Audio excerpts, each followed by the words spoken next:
Aula de hoje, então, números irracionais e números reais, tá? Essa aula que ela é um pouquinho teórica, mas é bastante importante a gente ter esse conhecimento. Então, vamos lá. Os números irracionais e números reais. Anteriormente, nós vimos algumas propriedades dos números racionais e sua representação por meio de frações e dízimas periódicas. Agora, vamos aprender um pouco a respeito dos números irracionais e dos números reais. Há muitos séculos, os membros da sociedade secreta dos pitagóricos já trabalhavam com os números irracionais, com os triângulos retângulos e com a estrela de 5 pontas, que era o símbolo dessa sociedade. Quem está lembrado daquele videozinho do Pato Donald que eu passei para vocês ano passado? O Donald no País da Matemática. Falava bastante dos pitagóricos e também dava exemplos lá naquele videozinho de várias coisas que vai ter agora aqui nessa parte teórica do nosso livro hoje. Se aplicarmos o Teorema de Pitágoras, que vocês acabaram de ver, estão bem lembradinhos ainda, para obter a medida do lado maior de um triângulo retângulo, cujos lados menores medem 1, cujos catetos medem 1, a gente poderia chamar, obteremos um número irracional. Isto é, que não pode ser escrito como uma fração. Veja os cálculos. Pelo Teorema de Pitágoras, nós temos a ao quadrado, que é a hipotenusa, né? Igual a 1 ao quadrado mais 1 ao quadrado, que seriam aqui os dois catetos. A ao quadrado igual a 2, e daí para a gente poder encontrar apenas A e não A ao quadrado, a gente colocaria dentro da raiz e ficaríamos com raiz de 2. E raiz de 2, se você for tentar transformar em decimal, você encontra aí uma dízima não periódica, você encontra um número infinito, mas que não há períodos que se repetem. Como não há períodos que se repetem, a gente não consegue transformar numa fração, a gente não encontra a fração geratriz para ele, certo? Ó, como eu posso verificar que raiz de 2 é mesmo um número irracional? Usando as propriedades dos números, podemos provar que raiz de 2 não pode ser escrita como uma fração. Aliás, é o mesmo que provar que, escrevendo raiz de 2 como decimal, não podemos obter uma dízima periódica. Ou seja, a gente não encontra o período, aquilo que eu falei para vocês. Não há uma regularidade de algarismos que se repetem, portanto, não é uma dízima periódica, não tem período, a gente não consegue escrever na forma fracionária, certo? Não possui fração geratriz. O matemático grego Euclides apresentou em seu trabalho Os Elementos uma prova de que raiz de 2 é um número irracional.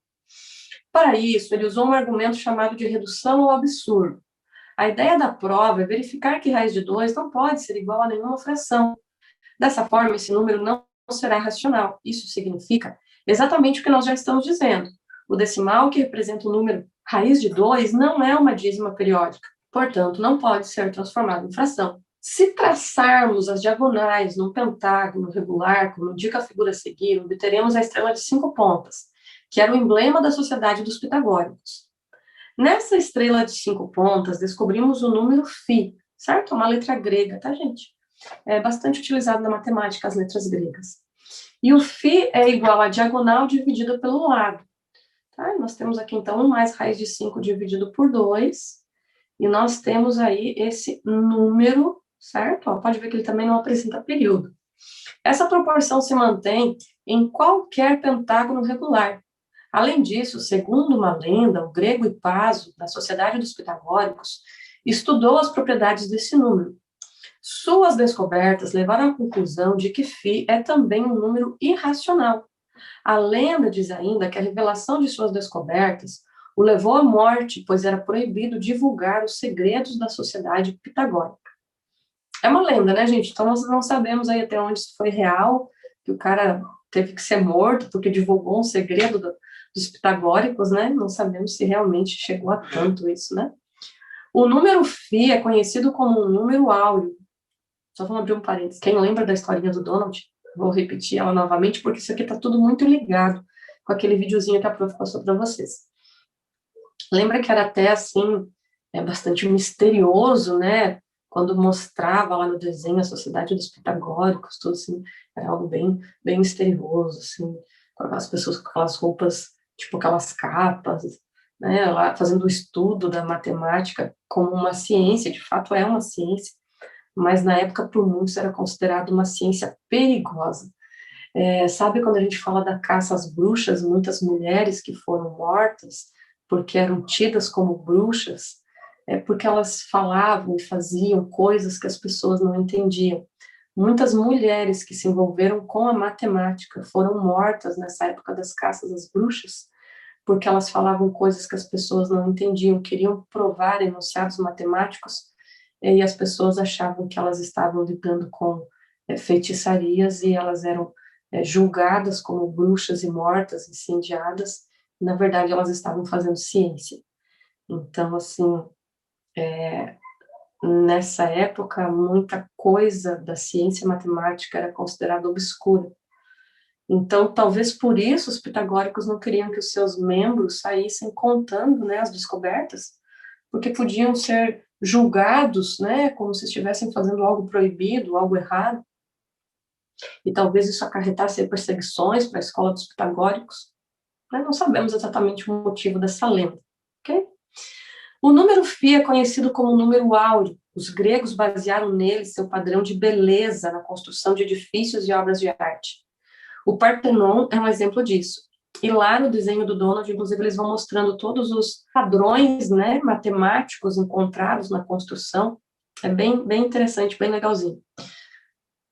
Há ainda diversos estudos que mostram a presença do número φ nas proporções do corpo humano. Também mostra isso naquele desenho. E eu lembro, ano passado, aulas da Prof. Aline, ela mostrando as proporções do corpo humano também.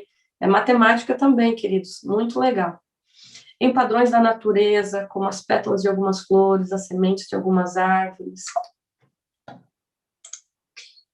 Na situação 3, a gente tem agora aqui um número irracional que é bem conhecido nosso, né? O π, certo? Também é letra grega, tá, gente? O π, outra letrinha grega, só que essa a gente já está mais acostumado com ela, né? O π, ele tem essa relação, né, do comprimento da circunferência dividida pelo diâmetro, certo? Se você pegar um barbante, tá? Pega um círculo, tá? E passa um barbante aqui na circunferência, tá? Eu fiz um barbante justamente por ser algo maleável, certo? Daí você corta ele bem certinho, quando você cobrir e fizer o contorninho ali, você corta ele. Se você pegar aquele pedaço e você vier aqui no diâmetro, ó, você vai dobrar aquele seu barbantezinho aqui assim uma vez, vai dobrar ele para cá a segunda vez, vai dobrar ele para cá a terceira vez e vai sobrar um pouquinho, tá? Vai sobrar um pedacinho. Esse pedacinho é representado por esses números que estão aqui após a vírgula, certo? E que são infinitos e que não se repetem, não há período, assim, não se repetem com regularidade, certo? Essa proporção vale em qualquer circunferência.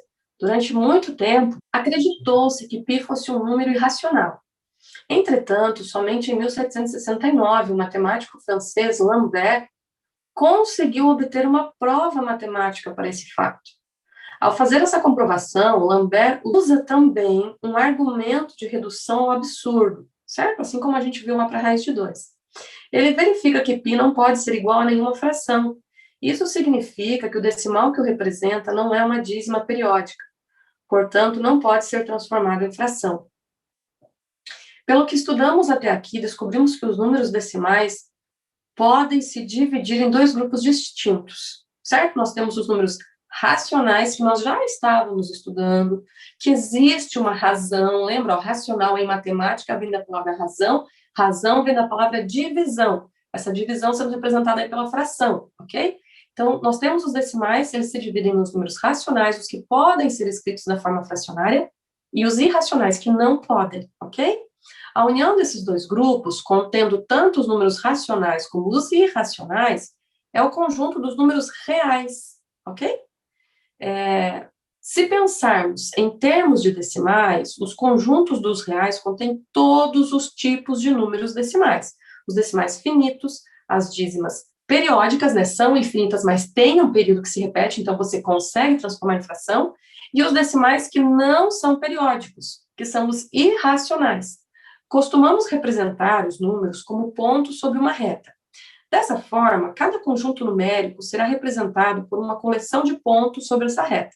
Observe os números menos 3, menos 0,025, 1/3, 0,59, né, uma dízima periódica, raiz de 2, π, 5,01001 e segue aí infinitamente. Então, olha, na reta, como que eles ficam? Nós temos o menos 0,0 0,025 nesta posição, 1/3 nesta posição, o 0,5959595959 nesta posição, raiz de 2 nesta posição, π nesta posição e o 5,01001 nesta posição. É comum representar cada um dos conjuntos numéricos que estudamos por uma letra. Por exemplo, o conjunto dos racionais é denotado por Q, maiúsculo, assim, estilizadinho, tá, gente? O conjunto dos reais por R. O esquema a seguir mostra como esses conjuntos se organizam entre si. Então, a gente tem aqui, ó, os conjuntos dos reais. Dentro dos conjuntos dos reais, nós temos os racionais, tá? Que são os que são representados por fração, que a gente consegue transformar em fração, tá? Que são os decimais finitos, os infinitos, porém com um período, tá? Nós temos os números inteiros, tanto os negativos como os positivos, que daí, junto com o zero, formam o grupo dos números naturais, que é aquele primeiro grupinho de número que a gente começa trabalhando quando está pequenininho, entrando ali na escola, né? Que às vezes o pai e a mãe já estão ensinando em casa a contar, sobe a escada contando o degrau, né? Então, os naturais é o primeiro conjunto que a gente tem contato, certo? Depois, você tem contato com os racionais, com os decimais lá desde o 4º ano, com os negativos no 7º ano, certo? Os irracionais a gente começou a estudar mais agora mesmo aí, tá? O conjunto dos irracionais, então, eles são decimais infinitos que não possuem período, ok? Pessoal, para quem ficou aí, digamos, pensando um pouquinho no que seria a redução ao absurdo, tá? Isso a gente aprende, no meu caso, quando fiz a faculdade de matemática, não é algo que você vai aprender agora no novo ano, tá? Não se preocupa, mas o que a gente chama de redução ao absurdo é quando você faz uma comprovação pelo contrário. Por exemplo, você quer provar que o π é um número irracional.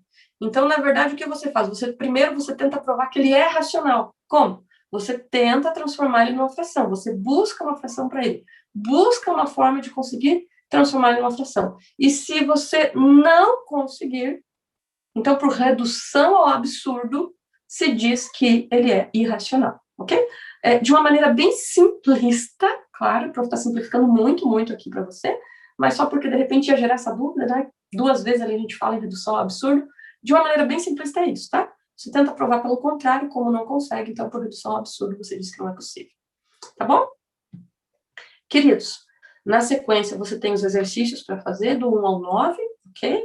O 10 não precisa, e nós vamos corrigir na próxima aula. Beleza, pessoal?